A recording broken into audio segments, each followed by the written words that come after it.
All right, let's make a formal introduction for our listeners. Good afternoon, Oliver. My name is Claudio, and I'm calling you from Washington, D.C., from the studios in Fairfax City. We're very grateful that Oliver Wakeman accepted our invitation to the show. Oliver, welcome to the show. Oh, thank you very much for inviting me. It's lovely to be here. No problem. Let's go back to the beginning of your life. Were you born like in a musical family? For people that don't know you, how old were you when you perhaps began taking guitar lesson or piano lesson, that sort of thing? Well, because of my surname, most people have probably realised that I'm related to the Wakeman family. Rick is my father. Yep. I'm his eldest son. So I was born in 72. Yep. I got my very first mention on a record back in 1971. If you look at the sleeve of Fragile, the Yes record Fragile, in the booklet Yep. on the back, it says PS to one future offspring, and that was me. So I actually got a credit on a record before I was even born. Um, Wow. so, so I Good for think you. that set my destiny in progress right from the beginning. So Yep. yeah. So obviously growing up around the 70s when Dad was at his height with his solo records and Yes was an interesting time. I was quite young, so I don't really remember a lot of it being particularly unusual because you only really get one childhood, and so the childhood that you get is what childhood is like. But he was away a lot. But we had quite an interesting house. He had a room where he just collected pinball machines, so it was an interesting house to live in. Um, and then I first played the piano at about the age of 5, I think it was. Might even been a little bit younger. I remember distinctly. Um, he had a grand piano in the lounge, and I walked up to it one day, and I just got my fingers and I went on the keys, and somehow I hit a chord, a complete fluke, and I hit a chord, and it came out, and I went, "Oh, that sounded good." All I do is put my hands on these things, and I make a chord, I make a sound that sounds really great, brilliant. So I tried again, and of course, it didn't sound good the second time, and the third time it sounded awful. Um, and so I went to piano lessons, and I can distinctly remember being like literally 4 or 5, and them doing that thing where they put stars on your fingers and stars on the keys, and you slowly pick your way through things. That's right. Um, so I started at a very young age, and as most teenagers do, as I grew up, I stopped and started, and I picked up the guitar and did guitar lessons, and then I ended up just joining local bands, and any sort of band I could join and play with to get experience, I did. So I spent a lot of my teenage years when I was at school. I would finish school for the day, and I was always in bands with people that were older than me. So I would end up finishing school for the day. Everybody else would be walking outside and getting on their bicycles to go home, and I would be being picked up by a bunch of blokes in their 30s or 40s in a transit van full of equipment, and we'd often do a gig somewhere. Then I'd come home late, wake up bleary eyed, and go back to school. So I remember that was my sort of formative years of how I really sort of discovered music and wanting to perform. Got you. Well, because your dad is a famous musician, right? So any pressure from the family in terms of, hey, forget about music, your mom telling you, man, your dad's life is very difficult, he goes away, Oh or yeah, yeah. go to school, forget about music, do it during the weekend, but go to a career, apply to university, become a doctor, an engineer, whatever. Yeah, we did get a lot of that. I particularly got a lot of that from my mum. But I think when you feel the need to do something, you kind of have to do it. I did, I trained when I was at college. I did go to college. I trained in graphic design. So I've spent many years when I haven't been writing records. I've been sort of doing design for people. I used to do the uh tour programs and designs for Steve Hackett, things like that. I used to do those sort of things Wow. Yeah. as well. So I've always been working in and around music in some form. Um, but it's kind of difficult growing up with a dad like Dad, because he is so well known and he is so very good at what he does Mm. that a lot of people would sort of think, Why on earth would you want to go and do something that's similar? But I think music chooses you. It sort of makes, you know, I have a son now who's 18, and he often says to me when I write a song or I play him a record, he says, "Why did you write that song?" And my answer to him is because nobody else did, and I wanted to hear it. And Absolutely, yeah. and he was like, "Oh." And I think that's what it is. As a musician, you're sort of driven to write and create. You can't really help it. It's not something you can easily just sort of switch off, I think. And I think it's not just music. I think it's anybody that has a passion for something, or anybody that is passionate, or creative in some way. It's very difficult to just go, I'm not going to be creative now. You can't do it. The inspiration comes at odd sort of times. And so I think it's a very difficult thing to actively choose to not be involved in something that you have a creative gift for or a creative ability to do.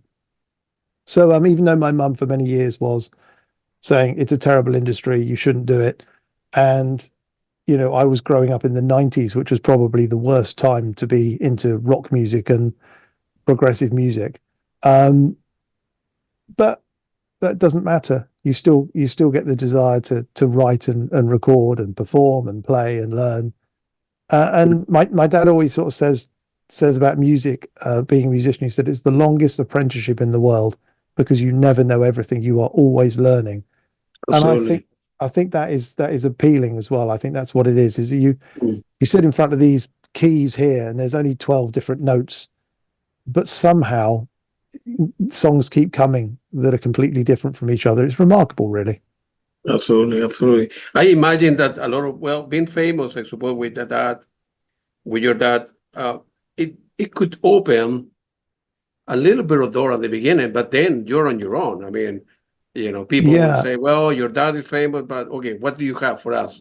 When you approach a new record label, way at the beginning, when you end up releasing your first album and you were shopping for a record label or a gig, and I yeah, suppose the Wakeman last name opened a little bit, but after that, it then you're on does. your own, right? So It does. I always describe it as it may open a door a little bit, but because the expectations are so high, yeah, the door could close very, very quickly right, straight yeah, after. So you do get a pluses and minuses because if you can't do the job or you can't do something that people think is worthy of that name, then people aren't going to be mm, interested in what you do. And right, I take great pride in trying to make sure everything that I do is the highest quality and the best it can possibly be. And I do that, A, for my own self desire. I desire my work to be as good as it can possibly be. But also, I know that I'm adding to this Wakeman history of music. Um, and so it's important to me that everything that I do can sit well under my name, knowing that it has an association to what Dad has done. And I think that's important because it's very totally. easy these days with all the equipment and all the things that you can find now to almost be taught how to write a song or to how to arrange something. But I still love that idea of sitting down with a piano or an acoustic guitar and writing a song completely on its own and building up a song and it's standing on its own 2 feet. I think of songs as a song has an identity. You get a piece of music, it becomes its own little formed piece of work, and I love that. And I think it's a wonderful thing. And I don't think I could stop if I tried. My son says to me every now and then, he says, when are you going to stop, Dad? Or when are you going to do this? And what would you do if nobody ever came to a show again? And I said, well, I'd still sit down and play the piano. And he said, why? What if no one's going to listen? I said, no, because you're driven to do it, and I'm just driven to sit and play the piano, and I enjoy it. As if you have no choice but do it, right? So, Yeah, absolutely, yeah, yeah, so it's great that you mentioned that, although that you were born in that family, still it came from you, right? Your dad probably didn't push you a little bit, learn the piano, learn the guitar, whatever, but then you were on your own and you learned the instrument and you became professional. And then, looking at your resume, your background, you have played with the best of the best. And looking at the venue you have played, so you're very good at what you do. So It's so your dad should be very proud of you, man. Oh, it's kind. Yeah, he's always been Tough on you, maybe, because they're his son, but well, he's but never happy that actually. you're moving up, you know. Yeah, So he never pushed me into doing music. He's never encouraged yeah, me into doing music at all. And we have only played together on stage maybe 5 or 6 times, and that's all we've ever done. And I kind of like that. I kind of like the fact that my relationship with Dad is not us sitting on stage together. I like the fact that our that's relationship is talking about cars or comedy. You know, that's I prefer that to, working with him all the time. I kind of I think that's better for me. That works for me in a good. nicer way. Yeah, good for you, man. On May 10th, well, in a month from now, actually, you're going to be releasing your new album, Anam Cara. Yep. Could you tell us a little bit how the idea from the album, came about and Yeah. so forth? Anam Cara, it's an unusual title, but Yeah, it has a meaning behind it. Anam Cara is actually, it comes from Old Irish. It's a bit of a debate as to whether it comes from Old Irish or Middle Irish. yeah, It's a period of time where the language is changing, but it comes from that Gaelic word, and it actually translates into soul friend.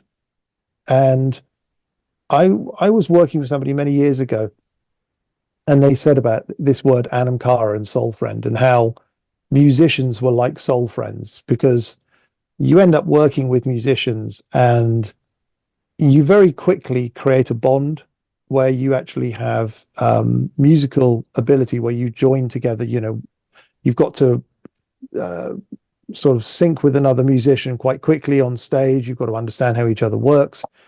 And there's an awful lot of trust involved in being a musician, because you are relying on these other people to help you get to where you need to get to in the song. And I always thought that was a really interesting phrase and idea.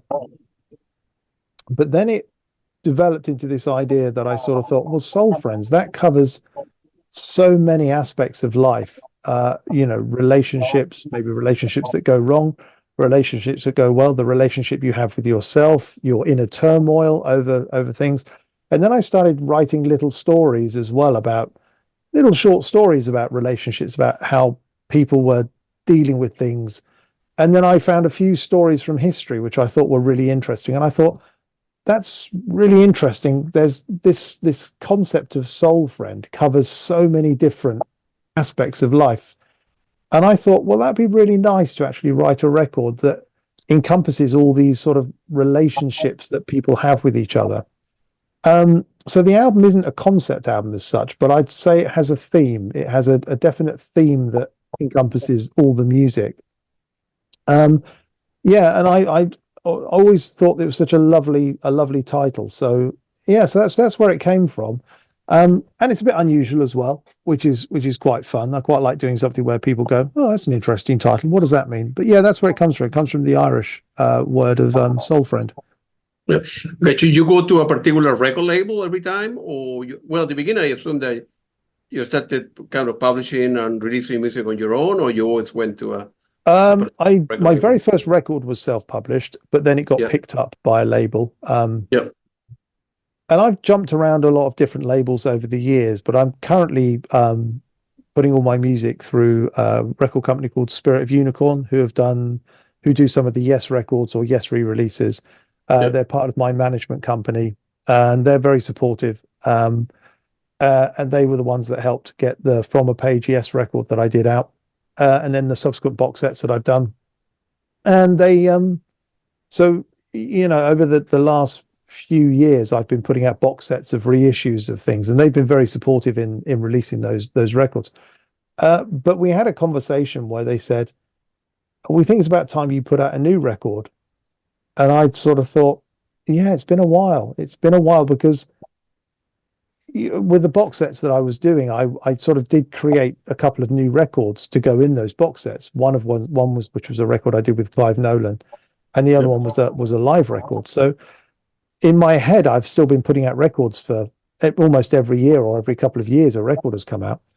But when I actually sat down and thought about it, I thought, crikey, yeah, actually just doing a record on my own, in my own name, it has been quite a long time, because I generally collaborate with people a lot, because I enjoy enjoy that. But they said, no, let's do one of your own again. And so I was like, okay. And they said, well, what have you got?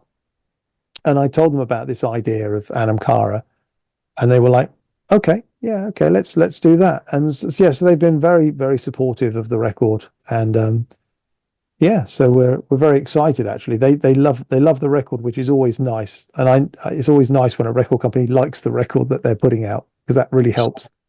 So what was the creative process for you? I mean, how long will it take on average, end to end, right? From the idea, conception, start putting some pieces together, or I have three tracks, I don't like track 2, I want to replace it with track 4, 5, 6, well, I think, remastering and out there.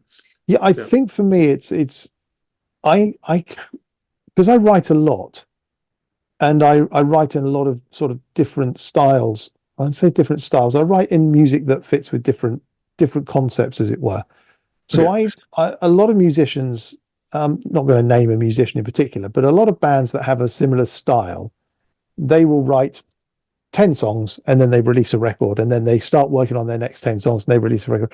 Because every record that I do is slightly different. Like, for example, I've done a pretty full-on rock record with my rock band. I've done the Yes songs. I've done Straubs.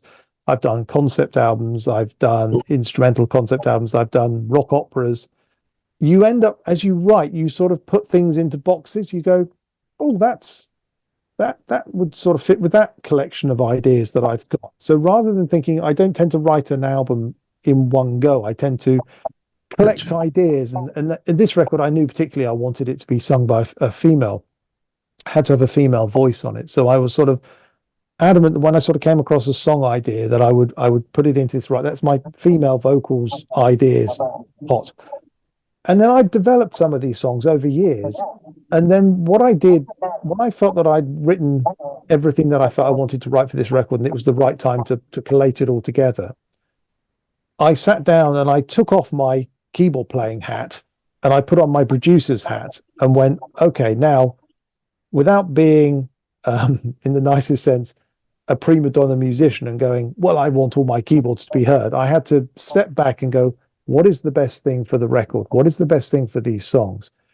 And I took out lots of keyboard solos that I'd put on keyboards and said, actually, to the violinist, I said, could you play my solo that I did there, but do it on violin, because I think a violin would sound better for the song than yet another keyboard solo. And I did the same with the whistle solos and the saxophones. I took an awful lot of keyboards out of the record, but it was the right thing to do for the songs, because it gave more textures to the songs. It gave more interesting arrangement ideas to the music.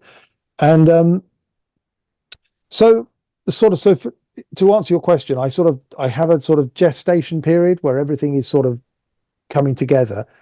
And then when I sort of really think about putting the record together, it generally then takes me about a year, because what I do is I end up listening to all the music, and you always start off going, oh yeah, it's all good, that's all finished, that's pretty much all I'll do is I'll just go and record some stuff.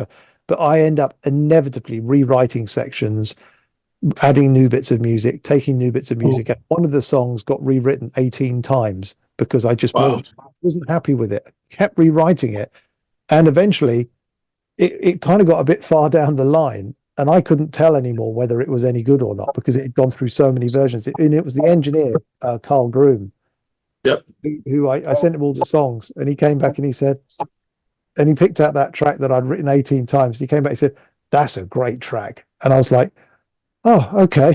Because that's great. I sort of slightly lost it. It's ready now to be put out, right? So. Yeah, and it's interesting actually now, because when I listen back to the record, I really enjoy listening to that song. But other pieces came quite quickly. Sometimes pieces, generally you're almost just an ability for this song to come through you. You almost can't get the information out quick enough, and other songs really take some time.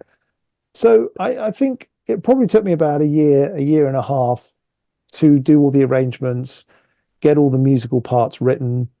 And then we sort of sat on it for a few months, because I finished it all just before Christmas, but then we've had to wait a few months to get it ready for release. So it's probably been about a year. I probably started it in about October, November 22. So yeah, probably about a year and a half, I think. But it's and the pieces that I'm sorry, go ahead. No, that's it.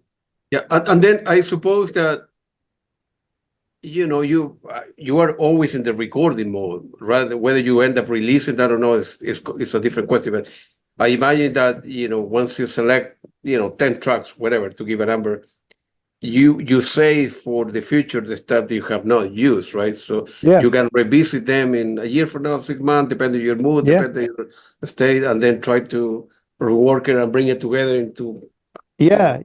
I'm doing a that at the different moment form. with Yeah. some instrumental pieces. I wrote Yep.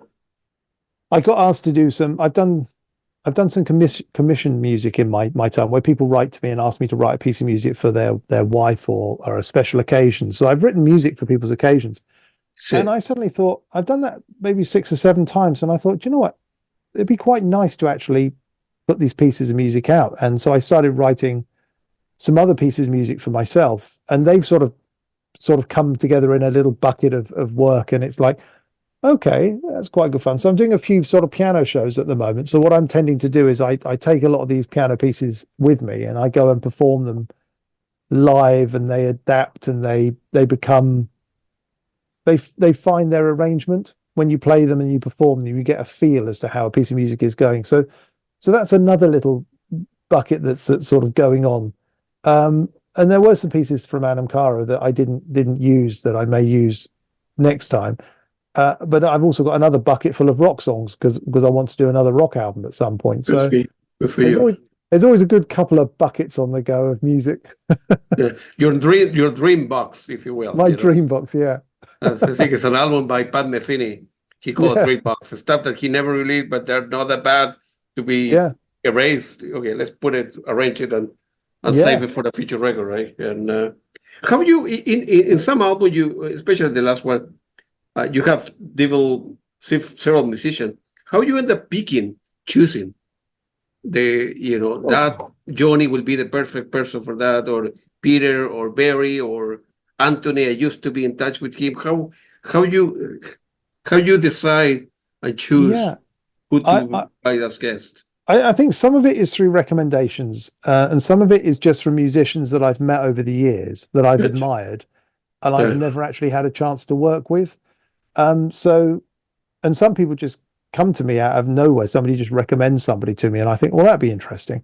So the drummer Scott Hyam, I met in 2007. I think I was doing a live show in Poland, and he was playing at the same show. We were filming a DVD, and he was playing with another band.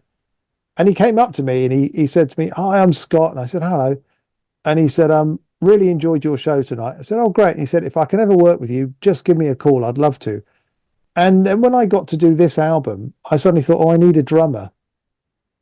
And I thought, I remember Scott. And so I just phoned him up and said, "Did you still want to do a record with me?" Because I'd watched him play and he was a terrific player.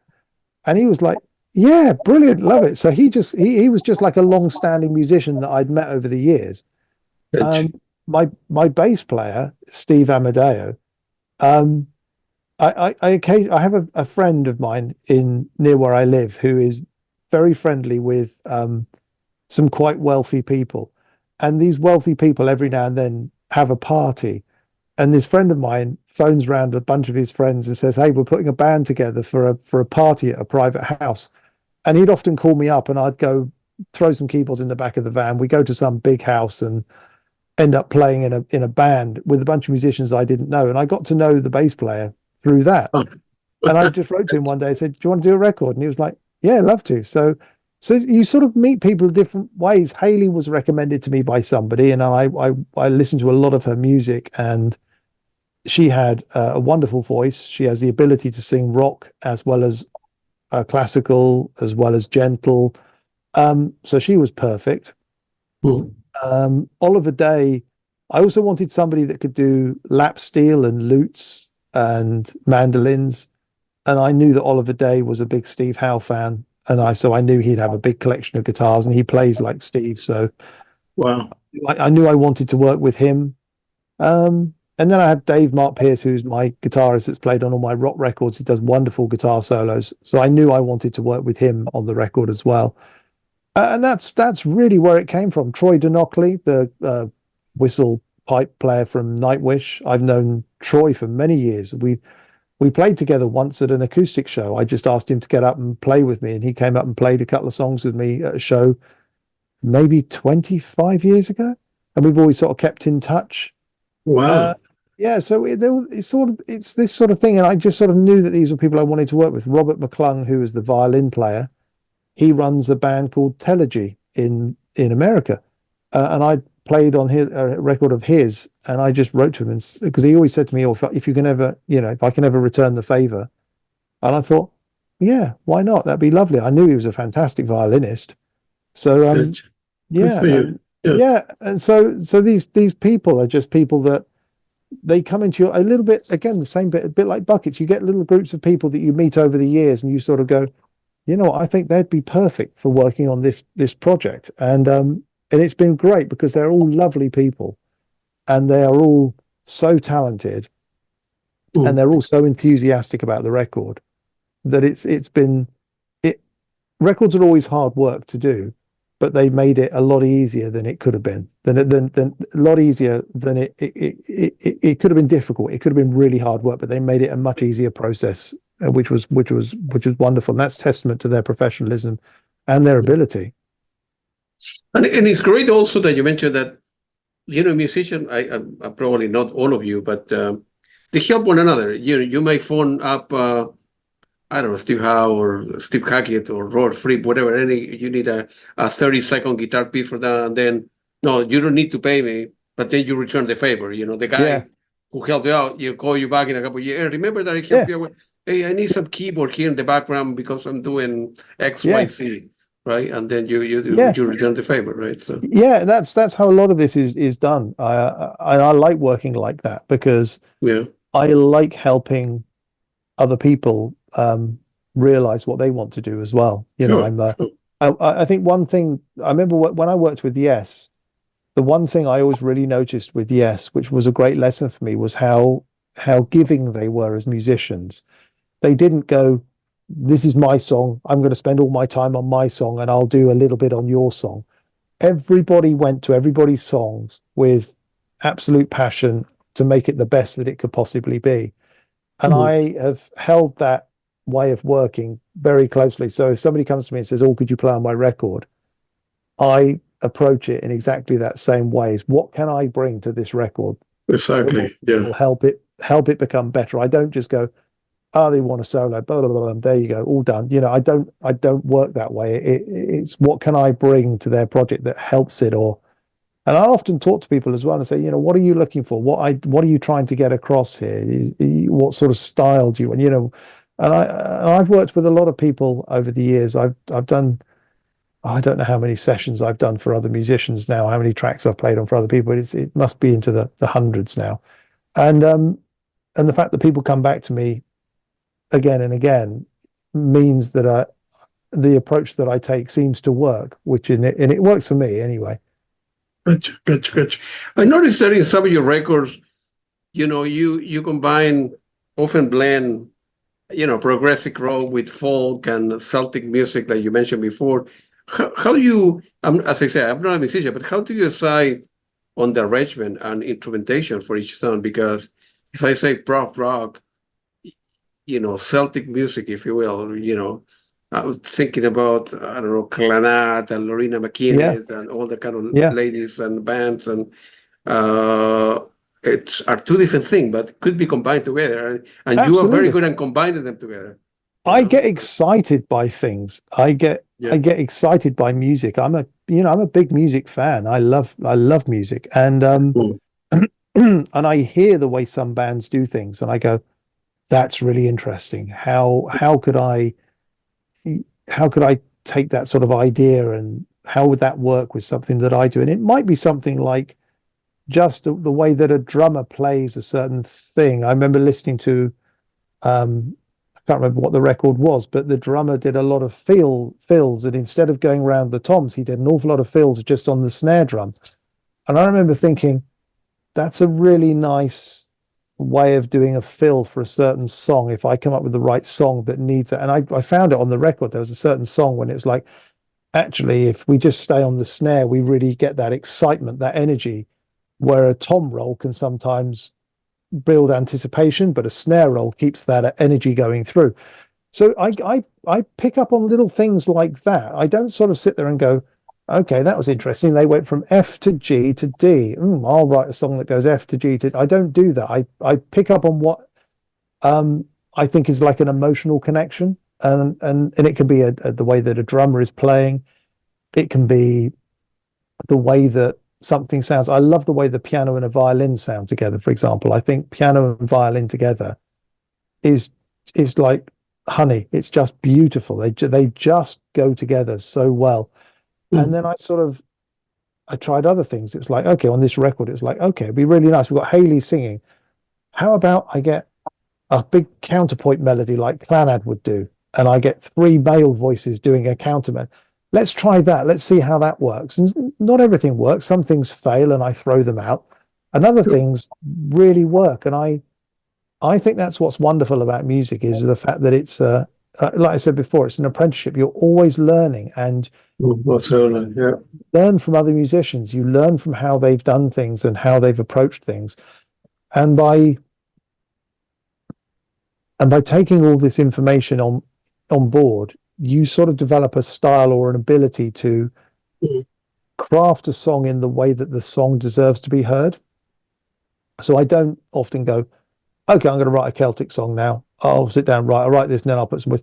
I write a piece of music, and then I think to myself, how would I dress this piece of music? What is the instrumentation that needs to go around this piece of music and story that I've written that helps convey the story in the best way? And that's how I've always approached music every single time. It's like, what is the best way of telling this story? And sometimes it can be a 5-piece band rocking it out. Other times it might just be the piano and a voice. Other times it might be, there's one track on the record where I don't even play for the first 30 seconds because it didn't need a keyboard on it. Exactly. And a lot of people go to me, you're not even playing then. It's like, no, because I'll just be getting in the way. It needs that delicacy of just the voice and the acoustic guitar. Sure, absolutely, yeah. And it's that sort of thing that I love, is that telling the story in the best way that it can. To me, the song is always king. If like you say in the example, if the first 30 seconds doesn't need a keyboard, doesn't need a guitar, why put it in? It doesn't, it doesn't add anything. It doesn't add any value to that place. So why do it, right? And I do that a lot, and I do take a lot of things out. I arrange and I arrange and I arrange, and then it's like, actually, it's too much. Let's take that out. We need to create light and shade, and that's where the arranging craft of music comes into play. And I find that a wonderful part of the creative process. I always liken it when somebody asks me, how do you arrange a piece of music? And I say, think of it, if somebody doesn't understand how to arrange music, I said, think of it like somebody with a block of wood. They're a wood carver, and you've got a block of wood, and you want, inside that block of wood is an owl. And a wood carver is going to get a hammer and a chisel and chip away at it, and they can make a rough form of an owl. I could probably make a rough owl out of a piece of wood. But it's the craft of actually refining it, getting the 3 dimensions, getting it to look like an owl, make it look like it's in flight or something. It's that ability to really hone something to become something beautiful. And I think music is the same. Arranging a piece of music is the same as that. It's like just constantly crafting at something, constantly little adjustments here and there to help tell this story in the best way it can. And I love that. Good for you, man. I noticed that in your record, you bring, you draw inspiration for British history, legend, literature, and other sources. You end up like you do like a little mythology. You do like a little research. I mean, I imagine that you read a lot to begin with, right? I do read a lot. Yeah. And then, man, I like that book from whatever. And then it would be great to write that piece of music that can bring together a music track, the book that I have in front of me, right? And yeah, I imagine that you do research and then you. I do. I'm doing some music with artist Rodney Matthews about a book at the moment. We're working on some music to a book, but on the latest record, there is a story on there which which always sounds a bit odd because it's obviously Dad is very well known for doing a song about the six wives of Henry VIII. And there is actually a piece of music on the record about Catherine Howard, but it is nothing. It's a really difficult thing to do as a Wakeman, is to write another piece of music about the six wives, because it's been done by Dad. But it's a completely different type of piece of music. I've written it almost like a Tudor piece of music. It's using lutes, mandolins, harmoniums, whistles. It's very, very authentically old instruments. But I wanted to write a story. I read a book about Catherine Howard, and it was about how she died. Now, she was quite young when she married Henry, and she had dalliances outside of the marriage, which infuriated the king, and that's why he had her beheaded. Now, she was a young girl and didn't think that this would happen, and then was obviously shocked when she ended up in the Tower of London. And the bit I was really interested in the story was about how she approached her death and what she would do before she would go to have, she was going to have her head cut off. The days leading up to that time, she would ask for the wood block that she was to rest her head on to be brought to the tower, and she would spend hours practicing walking up to the block and how to approach it with dignity. And she realized that she wanted to die as a queen, even though she hadn't lived as a dutiful queen. She wanted to die as a queen and have the respect for people. And I thought that was a really interesting idea of writing a piece of music about her talking about how she'd made mistakes and how she was determined to finish her life in the best way that she possibly could. And I thought that little element of her life was a really interesting idea of writing a piece of music about. And I had this idea that she goes into the tower and the king has obviously sentenced her to death and nobody supports her. She's just on her own in this thing, and she decides that this is what she's going to do to make herself feel dignified at the end.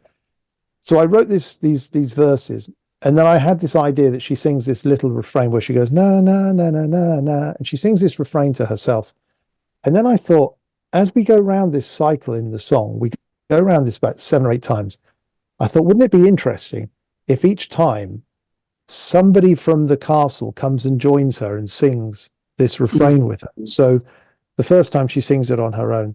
The second time I have a second voice comes in, which is my wife actually comes in and sings, and she sings with Haley, who's singing the part of the queen. So there's 2 voices. It's like her lady in waiting has come and seen what she's doing and is giving her support. And then the next time round, another female voice comes in, which is another lady in waiting, and suddenly there's 3 of them showing support. And then the 4th time round, a single male voice comes in, and that's the jailer. And so basically this story ends up, the whole piece of music ends up with this crowd of people singing this refrain with her, to show their support for what she's doing. And I thought it all came from just literally 2 pages of the book where it talked about that little portion of her life. And whereas Dad's music for the Six Wives was a sort of musical interpretation of the character, I wanted to write a piece of music that was completely different to that and just focused on a little portion of her life. And I think that's where historical stories can be wonderful to write about, because you can pick up on the obvious stories from kings and queens and stuff, but then if you find something that's just a little interesting thing, that can be just as important or just as exciting to write about. And I loved writing that piece of music, and it was great fun.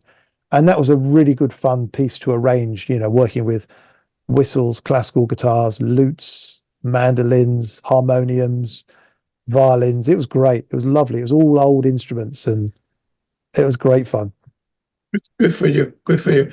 I noticed that you recently released 2 fantastic triple box sets. One of them is Tales by Gaslight, and then feel free to elaborate on what you tell us about your collaboration with Clive Nolan, and the ideas also behind the Hound of the Baskervilles. Yeah, well, Tales by Gaslight. Basically, back in 1999, Yeah. Clive Nolan. Well, Clive Nolan and I met back in 1997. Many of your listeners may know Clive Nolan from Pendragon and That's Arena. right. And yeah, we met and we decided to work on a record together. And we decided to write music based on a novel. And so we wrote music based on Jabberwocky, which is a little nonsense poem from one of the Alice books by Lewis Carroll. And so we wrote this story based on this poem, and then wrote this album, and it came out, and it was very successful. And so we then did another one called Hound of the Baskervilles, which is a Sherlock Holmes story. I'm a huge Sherlock Holmes fan. I love Sherlock Holmes. I've got all the books multiple times over, and so we wrote this record, and that did very well as well. But then we sort of diverged. Clive went off and did more Pendragon and Arena, and I went off and did I did a couple of different records, and then I went off and joined Yes and Straubs, and so we didn't drift apart. We still sort of kept in touch, but we weren't working together. And after the Yes box set came out, which was called From a Page, the record company came to me and said, "Have you got anything else that we could put in a box set?" And I suggested these two records, and they said, "Well, have you got anything else that could go in the box as well?" And Clive and I had started working on a third record that we'd never finished. So we spent some time putting together the pieces of music that we'd started to work on. We thought we'd only have a few bits and pieces, but actually turned out we had about 40 minutes worth of music that we'd written that we'd never used. So we put that together into the box set. And then, of course, that one did quite well. And so the record company said, "Have you got anything else?" And I said, "Well, I worked with Steve Howe and Gordon Giltrap on two different records. We could look at doing those two on a record, on a box together." And they said, "Have you got anything else?" And luckily one sound engineer that I'd worked with said, "Oh, I recorded one of your shows," and he sent me a whole multi-track of a show that I did with Gordon and Paul Manzi singing, who was the singer with the Suite. And so suddenly we had a third album for that box set as well, and that one came out a couple of years ago. So the box sets have been a lovely way of sort of collating records together. A bit like I talked to you about my buckets of music. It's actually, once they're finished, it's nice having all the rock operas together. Absolutely, yeah.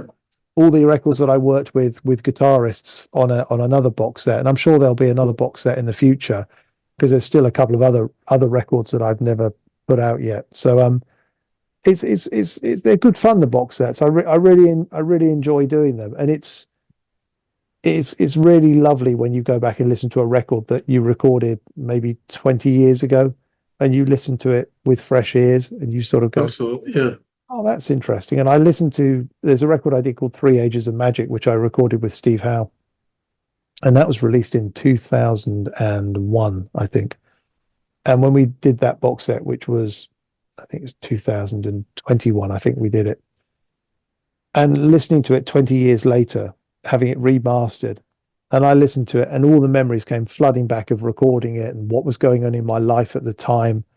And that's what I love about music. It brings back memories, not just to me as the writer, but to other people that have listened to music. I'm sure any of your listeners can put on a piece of music from their youth, and they're suddenly transported back to being in some bar somewhere, or driving, listening to a piece of music for the first time. Music is wonderful like that.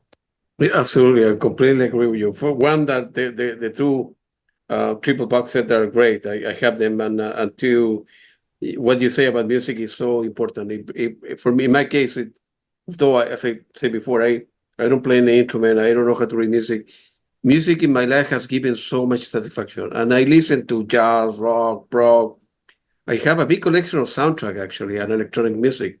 Oh, And okay. I put my headphone, drink a beer on a Friday night, Saturday night, and I have a lot of soundtrack that I never seen the movie, and or a lot of soundtrack that the music is great, and the movie is terrible, whatever, and then it transport me, it bring me places. I don't know how to describe, but we live in crazy time with Russia, Ukraine, Palestine, and Israel, and maybe we're doomed as a human society, human civilization, but music is a beautiful thing that make us make us feel human, I suppose, you know. It does. The thing I love Yeah, about being a musician as well is the yeah, fact I can write something yeah. and I can be doing something completely different, but someone somewhere in the world is listening to Well, something I've written and they're getting something from it. It's giving them support, making right. them smile, making them help them through a difficult time. Absolutely. I love the idea that the music that I write could be helping somebody or somebody getting enjoyment from something. I love the fact that you can be in helping someone's life or fulfilling their life in some way, even if it's just a small 3 minutes of decorating some time to that they like a piece of music. I love that. I love the fact that you can do that. That's Uh, that's that's what makes it worthwhile. Absolutely. I'm quite sure you receive emails on a weekly basis. Hey, your particular record, you know, I was going through a divorce, or my son was sick, or whatever, and Yeah, I was going in between job, and you know, and your music helped me out and kept me going and keep yeah, my sanity going, you know, in difficult times like yeah. sometimes. And I love that because that's what music has done for Absolutely. me. There's loads of artists that have done that for me over the years that I can easily listen to a piece of music now and I'm instantly transported back to the feelings that I had when I was listening to that piece of music all the time. It's remarkable because my Yeah. memory's terrible. Well, But with I'm music, the I can same always today remember it. here. I need to write everything down. I don't. In two way, going backwards in life, in time, you join Jess as Yeah, the keyboardist replacing none other than your dad. yeah, Feel free to elaborate on how this opportunity arose and, you know, what yeah. memory do you have from the period and so on and so forth. So, That was a wonderful time in my life. It was about 2007, yeah, and I I was my wife and I were out, and we came in, and on the phone the light was flashing, and there was a message, and it was Steve Howe, and Steve Howe and I had worked together on a couple of records because he used yeah. to live quite close to where I lived, so we used to meet up a lot. And he said, "Can you call me back?" So I phoned him back, and he said, "Your dad isn't going to do the next tour, and would you like to come out and do the tour with us?" And I was like, "Okay." So I sort of spoke to my wife and thought about it for 10 seconds and phoned him back and said, "Yes, I'd love to do it." And and then I started working closely with John Anderson, who was going to be doing the tour. And we were working on some recordings. We were talking about the set list. And then John got ill and couldn't do the tour. And so I thought that the whole thing had sort of fallen apart and wasn't going to happen now. But then I got a call about 6 months later from Steve saying, "Look, we're still going to go out. We have this new singer called Benoit. Um, are you still interested in doing the tour?" And I said, "Yeah, yeah, I'd still love to do the tour." And um, and I had about a week at home to prepare some of the music, and I didn't have it. A lot of people probably will think it's odd, but I didn't really know Yes music that well. I'd listened to it, but I had never learnt it. And there's a big difference between listening to a piece of music Absolutely. and actually Absolutely. Yeah. really dissecting it. And so I said, "So how long is the set?" Thinking an hour and a half, hour and 45 minutes. And they said it was about 3.5 hours. And it was like, okay, so I've got a week to learn 3.5 hours worth of Yes music because the set was going to be drawn from this 3.5 hours worth of music. And I said, "Okay, so what happens next?" They said, "Well, we're all going to meet in Canada and we've got 2 weeks of rehearsal." And that was it. So I literally did a week at home, making as many notes as I humanly could, got on an aeroplane, flew to Canada, had a completely new keyboard rig built. And then it was a very, very difficult couple of weeks of trying to learn all this music because obviously Chris, Steve, and Alan had been playing it for years. And Benoit had come from a Yes tribute band. So 60 to 70% of the set he already knew because he'd been playing. But I hadn't really done any Yes music at all to play. And Well, so I had a lot to learn. But so the rehearsal would start at like 1 and we'd go through to maybe 6, 7 o'clock. But I would go across to the rehearsal rooms at 8 in the morning and spend 4 or 5 hours just on my own with the keyboard rig, going through songs. And so it was a lot to learn in a very short period of time. But we did the first show, and the Yes fans were very, very appreciative. And by about show 5, I remember looking across and thinking, yeah, we're starting to gel as a band now. It's a nice feeling.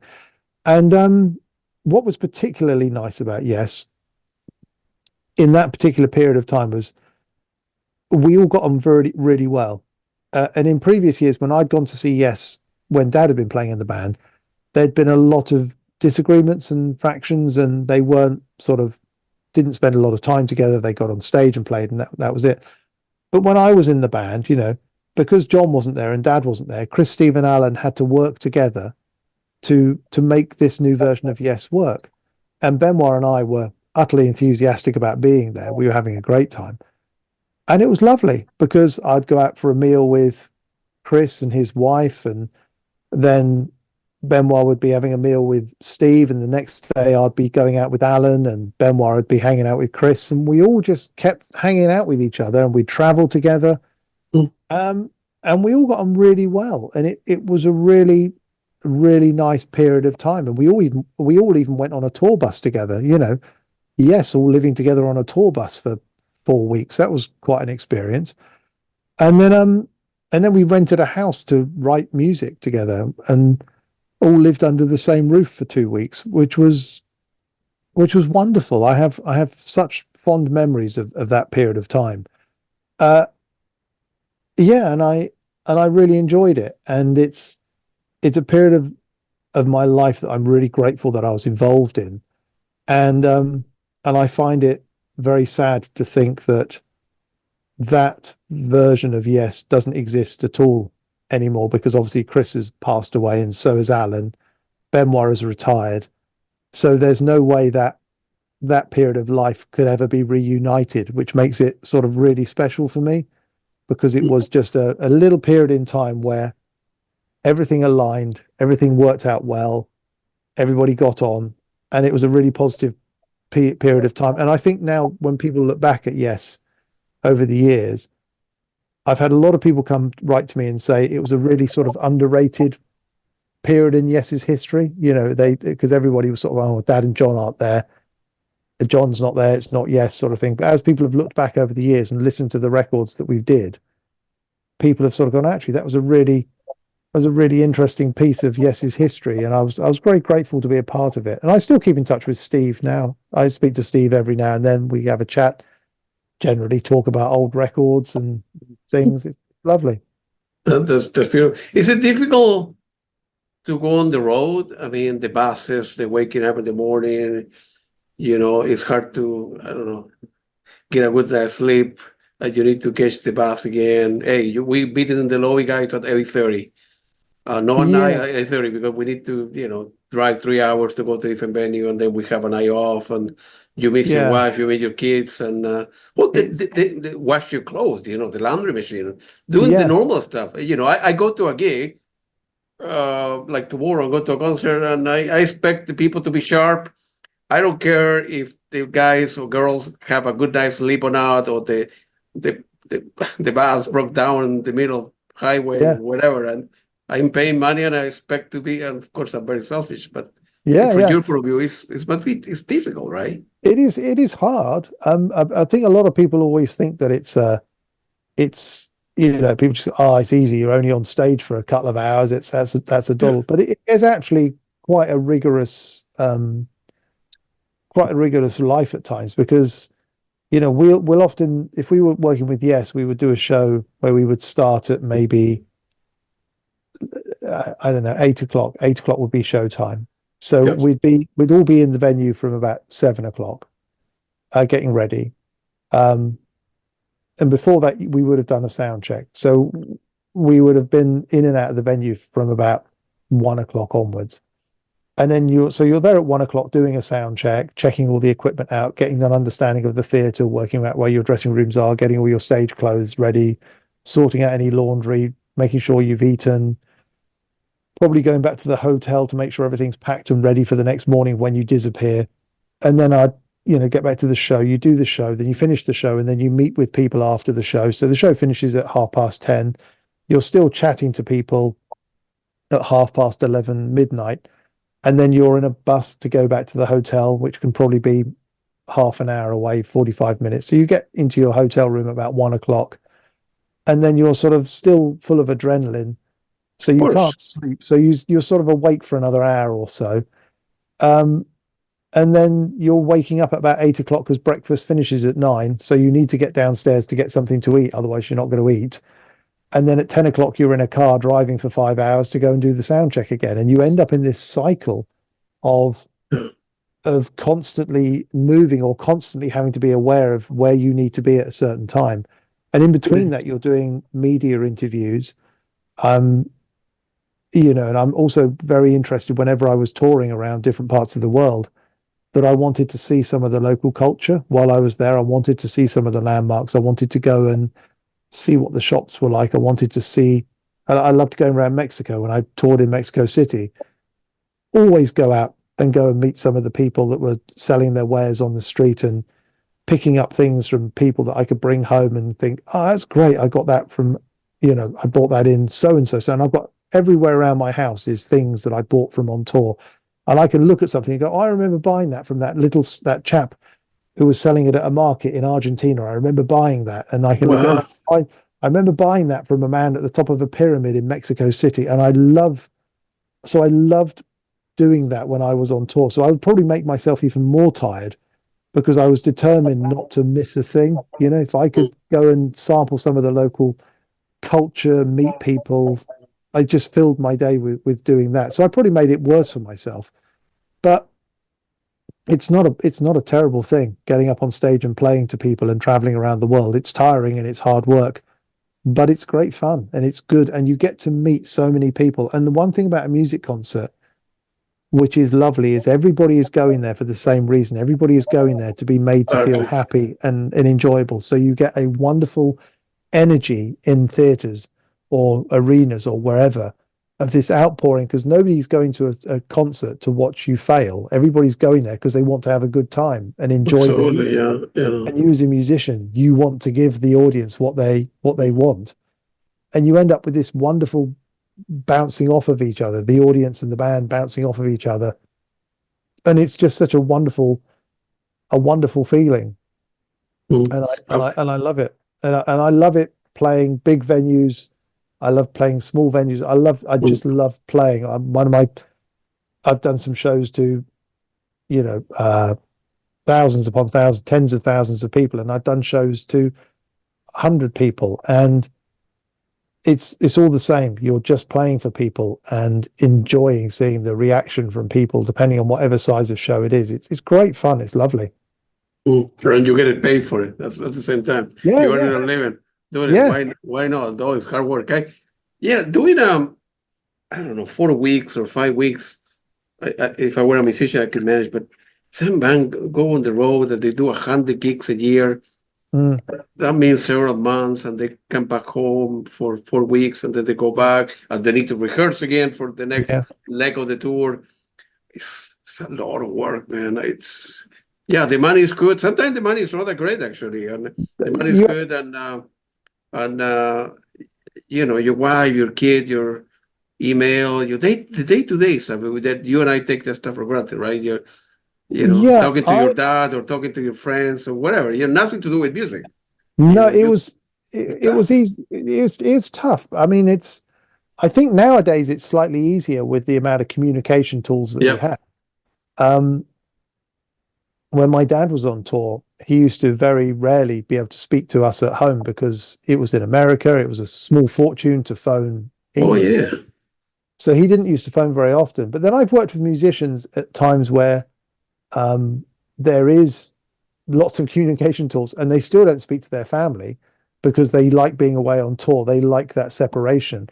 I was always a bit different. I would, because my family live in England where I am, and I was often on tour in America or in South America.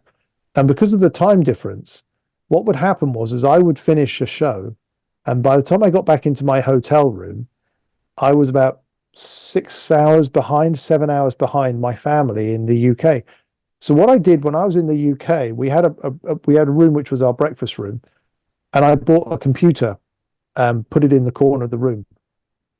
and my son in the morning would go and turn on the computer, and then when I'd finish a show, I'd have my laptop in the bedroom in my hotel room, and I would phone him up, and I would have after I'd finished the show, I would have a plate of fruit or something, and they were all getting up for breakfast, so I'd have breakfast with them every morning. Oh, So that's I would great. finish the show, being in America, and I'd have my food, and they'd all be Yeah. sat at the breakfast table having breakfast, and I would be having my food. So we would always sort of have this maybe not every day, but pretty much 4 or 5 times a week, we would have this sort of going to bed breakfast thing where I was on the screen. And sometimes whenever I'd go into my hotel room, no matter what time of day it was, I would phone, and if somebody was in the house, they might just turn the computer on, and I'd turn the laptop on and have a connection with that room. And sometimes there was nobody in the room, and sometimes I'd be pottering around the room doing something else, and somebody would walk in, and so it was almost like we could always converse with each other all the time. We just had this little sort of connection all the time, and we did that a lot, and it did help. It certainly helped with my son, who was very young at the time, because he just got used to seeing me all the time. So when I got home, it wasn't such a, oh, I haven't seen dad for 9 weeks. It was, I'm just seeing dad in the flesh now rather than on a screen. But at least we had that ability to communicate. And it's even better now. Whenever I tour now, it's easy with video phones and everything. You can just, This and WhatsApp and it's much easier. It's much Zoom, easier. like you say, your dad back in the day, right? Yeah. No, internet didn't exist, cell phone didn't exist, so Oh no, when I was phoning somebody was like $3 a minute or something. yeah, I mean, even back in the day when I first started joining ES, there wasn't free Wi-Fi anywhere. There wasn't free Wi-Fi, and it wasn't easy to get international cards to actually dial in. Even mobiles were ridiculously expensive. So sending emails and things was quite difficult unless you wanted to spend a lot of money at every single hotel paying for their Wi-Fi and things. And you could suddenly end up racking up a really big bill. Oh yeah. Yeah. So what I would do is I would one of my games on tour was always trying to find the free Wi-Fi. So That's right. you build up all your emails. Once I remember this once in New York, I was in a taxi and we stopped at some traffic lights, and I looked at my phone and it came on with the Wi-Fi. It's right, great. Send a load of messages. And then the traffic moved on and the Wi-Fi. Absolutely, everybody does. That's it. How you doing on time, Oliver? I know it's late for you. I'm okay. I'm fine. Okay. You end up releasing another, of course, another great album in Heaven's Isles in 1997. Yeah. Feel free to elaborate on the genesis of the work and how that was my very first. Yeah, that was my very first record. And I lived in North Devon. So for any of your viewers or listeners, if you think of the British Isles, and on the bottom left you have the little spur going out, and that is down to Devon and Cornwall. Yep. And I lived in Devon. And just off of the North Devon coast, there is a tiny little island called Lundy Island, and it is home to loads of puffins. It has shipwrecks around it. It has a very, very long history of ownership over the years, of being owned by the Queen and being gifted to various members of the aristocracy. And it has lots of interesting stories about it. For example, they built a lighthouse on the top of the island because there were lots of shipwrecks, but then they realized that the cloud always came in low, so you could never see the lighthouse, so they had to build a second lighthouse. So it's a tiny little island of about, I don't know, 3 kilometers long and a kilometer wide, and it's got 2 lighthouses. It's ridiculous. It's got no roads. It has a pub, and it has a few houses there, and that's all that's there. And I went there on a day trip, and I loved it. I thought this is a wonderful place, and they had in it. It had a vicar there who was called the Reverend Hudson Heaven. His name was Heaven, and I remember thinking, "Oh, that's nice. It's like his island. It's Heaven's Isle." And that's where the idea came from the title. And I thought, oh, all right. I came home and I wrote a piece of music. I sat at the piano and wrote a piece of music for it. And then I wrote 2 or 3 more. And I had a very good friend of mine. And I played him this music. And he said, that's really interesting. He said, "Have you got any more?" And I played him a few other pieces that I'd written around it. And then he said, "I think you've got a record here." And I said, "Well, I've never done a record. I've played on other people's records, but I've never done my own record." And he said, "How about I fund your first record?" And him and his wife put the money together for this record to be recorded. And then we put a little label together and put the record out. And then it got picked up by a bigger label. But I remember that distinctly, because then he said, "Well, let's go to the people that own the island and play them the music." And it developed from that. And we ended up having the music played on the boat that went out to the island. And I was only in my early 20s, and it was a wonderful thing to do. And I listen back to that record sometimes, and there's a real elegance to it, because I only had 4 keyboards at the time, so I had to really make them work the best they could for what I have. And I love listening to that younger version of me with all that excitement and exuberance of youth. And I say this to my son a lot when we talk about writing music. And I said, as I get older, I learn more about arrangements. I learn more about the interactions of musicians. I love, your music becomes more complicated, more arranged, and your songwriting becomes, but you can't also, you can't compete with that excitement when everything's new and you're doing your very first thing, because all your ideas are there. You want to get everything out and you haven't done it before. And so I listened to that record, and it's got a lovely enthusiasm. And so I really enjoy listening back to that record. And every time I do a new record, I send it to my mum, and she always says, "Oh, it's very nice. It's very nice." I say, "How good is it your favorite?" She goes, "No, I still like the first one best." She still likes the first record I did, no matter how many more records I do. You have done after that. Yeah. Do you go? That's great. Do you go? I don't know. A stupid question. Now, 20 years later, you have more money, you have more gear, you know more about music, you have released another 20 record. Do you go back and are very critical of the work and try to redo it again? Man, my gear at the time wasn't that great, and this is a great track, but it could sound better with this keyboard or with this arrangement, or remastering with somebody famous and so on and so forth, or Um, or or or or you stayed in the past because that's what you were when you were 23 years old or whatever, right?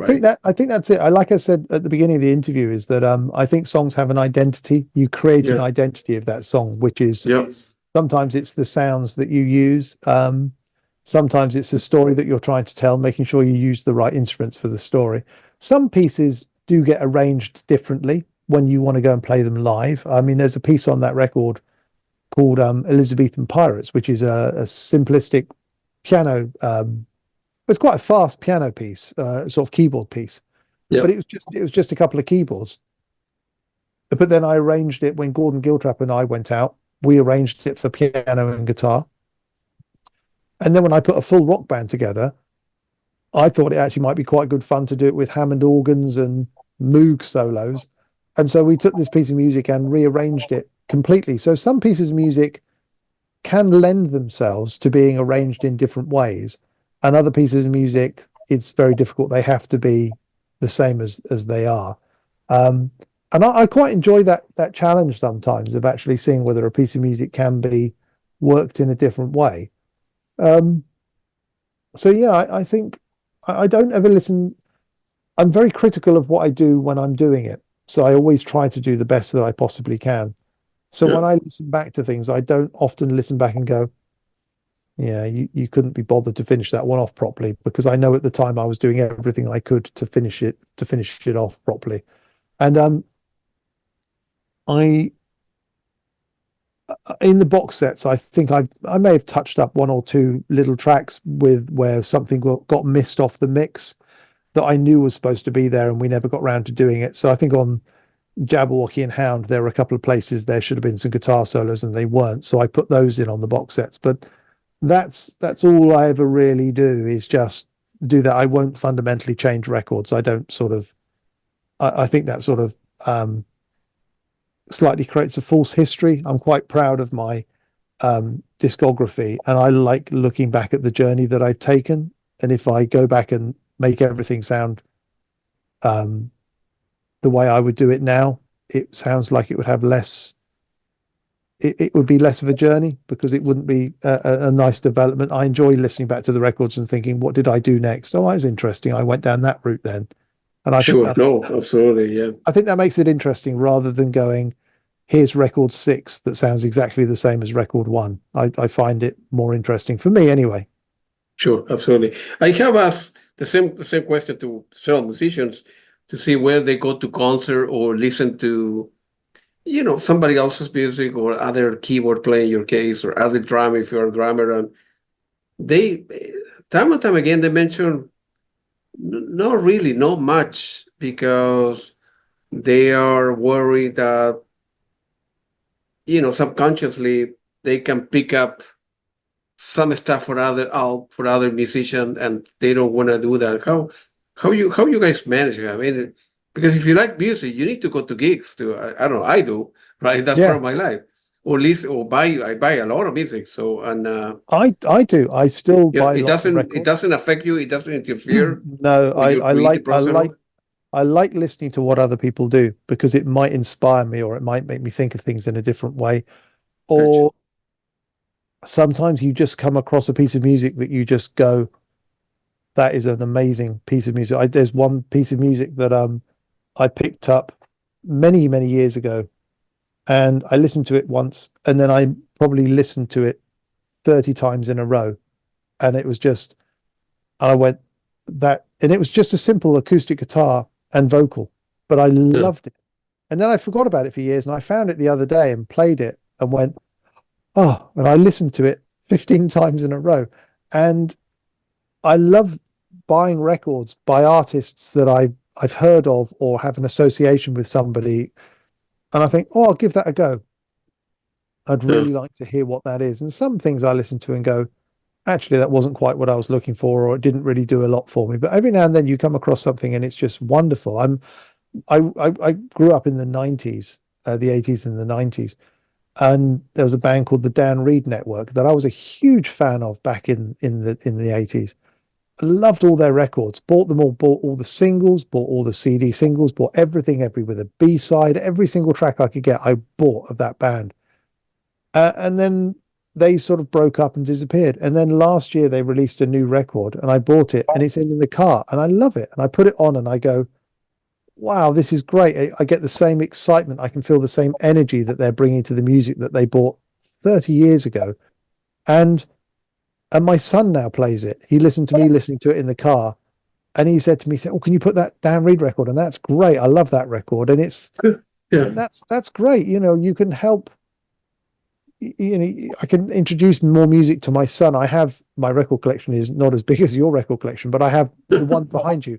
I have a wall like that full of CDs, and my Yeah. son is learning to drive at the moment. And I said, once you passed your test and you're able to drive on your own, I said, you can go to the office and you just go in there and pick CDs and go for a drive and put CDs on and help yourself. Go and find a CD as long as you put it back in the right place. you That's can you can that's take a right. CD and go and discover music. Just Yeah. covers, see if something excites you. And Mm. I love that. And but the only difficulty that I do have with music is that my son often says to me, you should listen to this band, listen to that band. But there's so many bands that I currently know that I love their music and they've still got a whole catalogue of things that I haven't listened to yet. I still Right. get slightly torn into that world of following a family tree of a band. I still get that little route. I get you. Like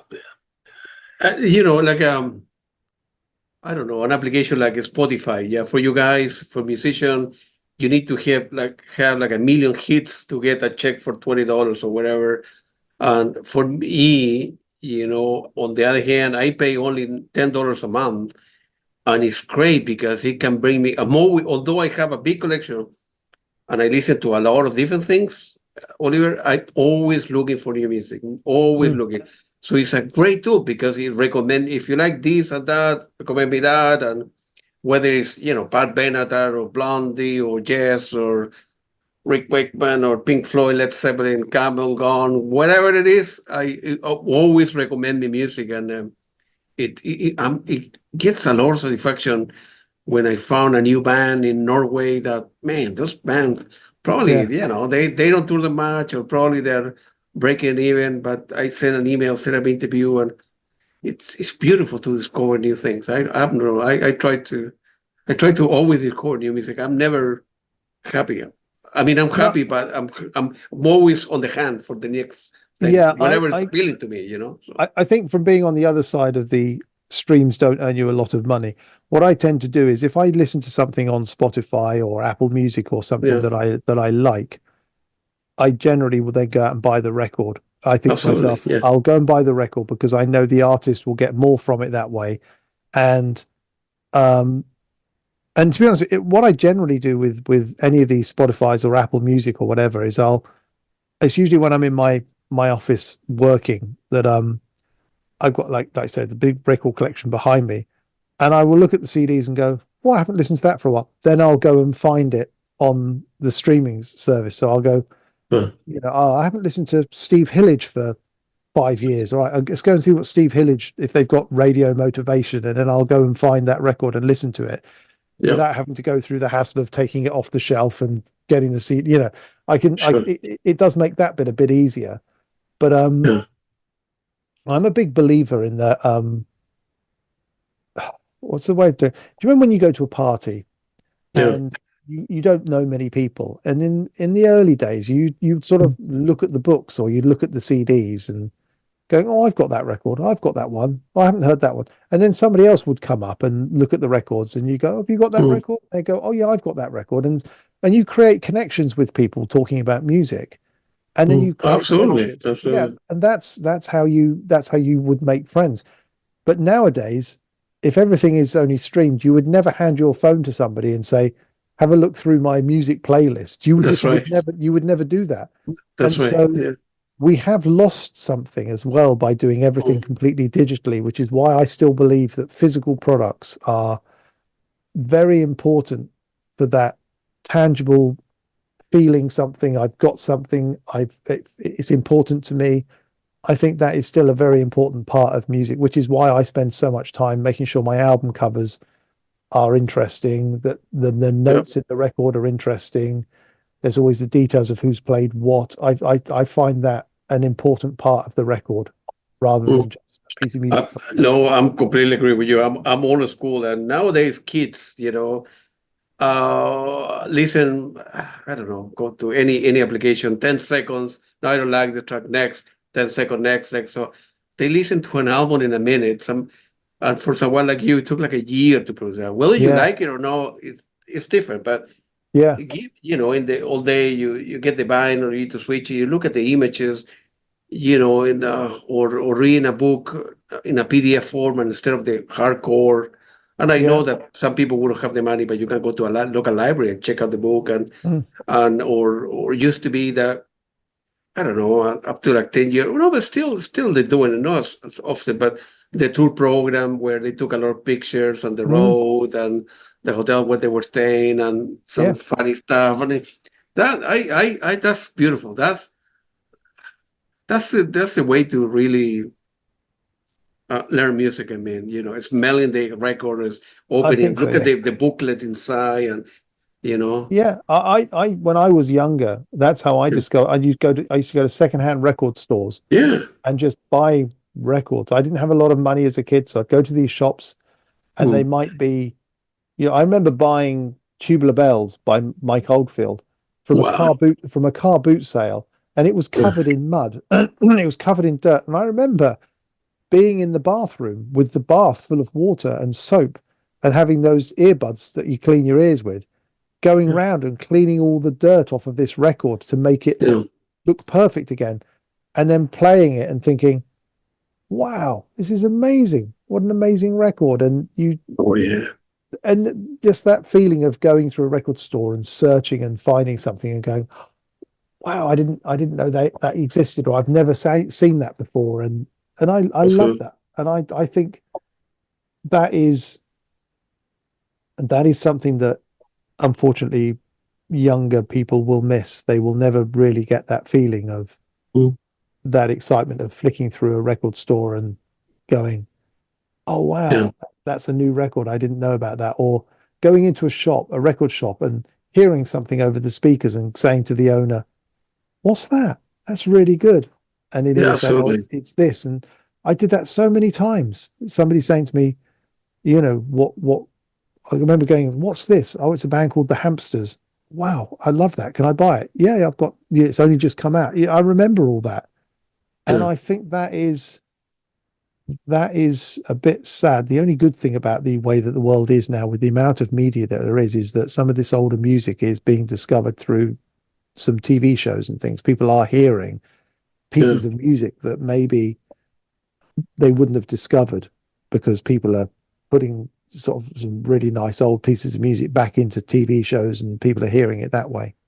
yeah, absolutely. You know, the sales of CDs have been going down a lot, but vinyl, at least here in in Washington D.C., where I live, is increasing a lot. I mean, I always go to record store during the weekend when I'm not doing real work, my life, and they're full. People buy a lot of music. It's still vinyl more than CDs, but Yeah, nowadays, if you get a new car, well, they don't come with a CD player, so you need to pay extra to put it. So you are forced to buy an older car will have a CD player, because like yeah, you, I have a lot of CDs I listen. But vinyl, or 8-track or whatever, people buy it. But it's beautiful, man. It's opening the vinyl and then look at the picture, and then you're forced to flip yeah. it to the other side, or a particular single of 45, whatever that is. Yes, I'm very lucky that I've worked with some wonderful artists over the years, yeah, like Anne Sudworth, Rodney Matthews, Roger yeah, Dean, Peter yeah, Brukownik, and I'm lucky that I can call them friends. good, And yeah, so I love good artwork. I think good artwork can really help yeah. set the tone of a record. It can really create an identity for a record. And I think that is so important. And I think it's a shame that, people don't do that so much anymore. Absolutely, man. Oliver, it was very nice talking to you. I know it's late down there, and but hopefully, when you have time, we can do a follow up, a part two of this. And but I'd it love was to. very, Yeah. I have a lot of questions and stuff that I would like to ask you, but I know it's late, so I need to be prudent. And but it was very nice talking to you. You're a very nice person, No, like it's your very dad. good. And, That was, you have played with a great musician all over the world. So it was very nice talking to you, man. And no, that's hopefully lovely. we'll meet up. I go to London often, so maybe when we can meet up for coffee or a beer or whatever, one day. Sounds good. It sounds good. No, thank you for asking to talk to me. It's lovely. I've really enjoyed myself. Same here, man. Take it easy. Have a great night, man. See Thank you you. later. Bye bye. Bye.